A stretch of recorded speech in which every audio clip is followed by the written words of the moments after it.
Les pluies torrentielles qui s'abattent sur le district d'Abidjan causent d'énormes difficultés chez les populations. Des routes inondées, des coulées de boue, des avaloirs bouchés et le trafic est totalement bloqué. Afin d'apporter la compassion du gouvernement et faire le constat des dégâts causés par ces dernières pluies, le ministre d'État, ministre de l'Intérieur et de la Sécurité, Ahmed Bakayoko, s'est rendu dans la commune de Cocody. Il a visité les sites en proie aux inondations. La rue ministre de la Palmeraie, la Riviera Bonoumé et les carrefours de la Riviera 2 et 3. Cette année, il pleut un peu plus que d'habitude. Nous sommes à une évaluation à peu près de 500 à 600 mm d'eau contre 100 à 200 l'année dernière, donc c'est 3 fois plus. Donc il y a plus de volume, il y a un problème dans l'écoulement de l'eau, donc le gouvernement s'est saisi de la question. Le ministre d'État Ahmed Bakayoko a encouragé l'ONPC, l'Office national de la protection civile et le groupement des sapeurs-pompiers militaires qui sont déployés sur le terrain depuis le début de la saison des pluies.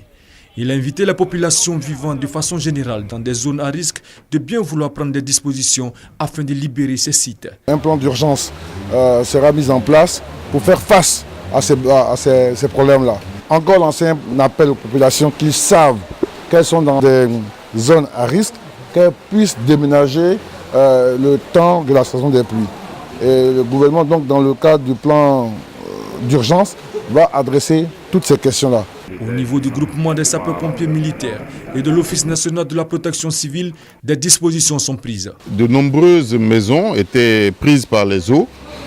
Certaines ont pu être dégagées assez facilement, mais d'autres plus difficilement. Donc on a eu recours à notre groupe spécialisé dans ce genre d'intervention pour sortir les familles des maisons qui étaient devenues inaccessibles. À ce jour, heureusement, nous ne constatons pas de pertes en vies humaines.